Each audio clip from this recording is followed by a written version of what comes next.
Good morning friends, welcome back to my channel Rupa Malakar ব্লগে তোমাদের স্বাগতম। খুব খুব ভালোবাসা। আজকে মঙ্গলবার নতুন একটা ব্লগ নিয়ে চলে এসেছি। চা করতে করতেই তোমাদের সাথে গল্প করতে চলে এলাম। ঠিক আছে, দেখো আমি চাটা করিনি, তবে তোমাদের সামনে আসছি। এই দেখো রান্না করে তোমাদের সামনে চলে এলাম তোমাদের সাথে একটু গল্প করতে। শরীরটা খুব একটা ভালো না, মাথাটা খুব ব্যথা করছে, তাই খুব একটা ক্যামেরার সামনে আসতে পারছি না। রান্না বান্না করে এসে একটু বসলাম, দিয়ে তোমাদের সাথে একটু গল্প করছি যে আজকে শরীরটা খুব একটা ভালো না, ভালো লাগছে না। চলো তোমাদের রান্নাগুলো একটু শেয়ার করি।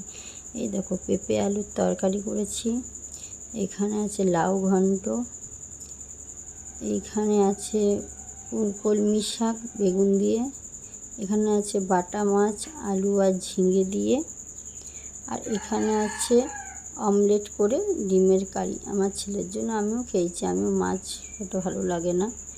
ওই দেখো সব রান্নাবান্না হয়ে গেছে, ঘর দুয়ার দেখো পরিষ্কার করে নিয়েছি, কিন্তু একটু আগে বৃষ্টি, এখন আবার রোদ, কিন্তু মেঘ মেঘ হয়ে আছে। দেখো ঘর পরিষ্কার করেছি, গিয়ে দেখি ঘরে আমার ছেলে কোল বালিশে ওয়ার্ড খুলে জামা কাপড় খুলে বেলটা রেখে দিয়ে ড্রয়িং করতে বসে। তাই বলছে মা ড্রয়িংগুলো একটু দেখাও, তাই ড্রয়িংগুলোকে আমি একটু শেয়ার করলাম তোমাদের সাথে। এ দেখো আমার ছেলে শাহরুখ খান আঁকার চেষ্টা করেছে, এ দেখালাম। এরপরে আমি এই দেখো এখন বাজে 12টা, এবার পুজো টুজো সবই হয়ে গেছে, এবার ঘরগুলো একটু পরিষ্কার করে নেবো। ছেলেটা আমার ড্রয়িংটা করেই নিক, তারপরে আমি ঘর দুয়ার পরিষ্কার করে নেব। এই দেখো বাইরে মেঘ করে এসছে, আবার একটু আগে রোদ ছিল, এখন আবার মেঘ মেঘ, কিন্তু রোদও আছে। এই যে আমি এবার স্নান করতে হবে, আমার খেপা ছেলেটা গান করছে, বলছে মা ভয়েস দেবে তো, গানটা শোনাবে না তো? আমি বলছি না না, এটা আমি ভয়েস দেবো। নিয়ে এই যে এখন একটু বাইরের দিকে তাকিয়ে দেখছি মেঘটার পরিস্থিতি। এই দেখো দেখছো, এই ধারটা একটু পরিষ্কার পরিষ্কার লাগছে, এই ধারটা আবার মেঘ মেঘ লাগছে। এই তো হচ্ছে, বর্ষার মেঘ তো এরকমই হয়। এই যে স্নান করে আমি তোমাদের সামনে চলে এলাম, জানলার ধারে একটু বসে আছি। তোমাদের দাদাভাই এসছে, স্নান করতে গেছে, তাই একটু তোমাদের সাথে একটু গল্প করছি যে এবার ভাত টাত খেয়ে একটু শোয়া হবে, তারপরে বিকালে তোমাদের কাছে আসলাম। এই দেখো বিকালে আজকে কিন্তু ঘুম হয়নি, শুয়েই ফোনই ঘাটা হয়েছে, কারণ আমার ছেলের 4টে থেকে টিউশনি ছিল, যার জন্য ফোনই শুধু ঘাটা হয়েছে, ঘুম আর হয়নি। ঘুমাবো ওটা কী করে বলো? ঘুমালে তো তারপরে তোমার ঘুম ভাঙতে ভাঙতে 5টা বেজে যাবে। এবার সন্ধ্যেবেলা একটু এলাম গল্প করতে, সেরকম ব্লগ তোমাদের সঙ্গে না শেয়ার করতেই পারিনি। না গো, সন্ধ্যা না, এখন বিকালেই ছিল, আমি বুঝতে পারিনি, ভয়েস পরে দিচ্ছি তো। দেখো কত মেঘ।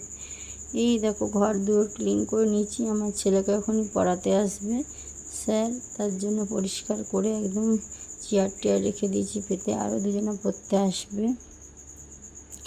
মেঘ বাইরে সারাদিন, তাই বলছি এই দেখো বৃষ্টি শুরু হয়ে গেছে, কি করে স্যার পড়াতে আসবে তাই ভাবছি। তারপরে এসেছিলো স্যার পড়াতে, দেখো জল ঢুকছে বলে বারান্দার গ্রিলটা আমি লাগিয়ে দিচ্ছি। এই যে ঘরে এলাম, তোমাদের সাথে শেয়ার করছি যে 4:10, কিন্তু বৃষ্টি নেমে গেল, কখন থামবে, তারপরে স্যার আসবে। এই যে আমি একটু ঘোরাঘুরি করছি ঘরের মধ্যে, স্যার পড়াতে আসবে, কি করব বলো? একা একা একটু এদিক সেদিক করছি আর তোমাদের সাথে গল্প করছি। আর দেখো আমার ছেলেটা আবার আমার কাছে দৌড়ে এসে বলছে মা আমার ভিডিও করো। আমি বলছি কর। এই দেখো দেখছি আমার সাথে সাথে ঘুরে বেড়াচ্ছে।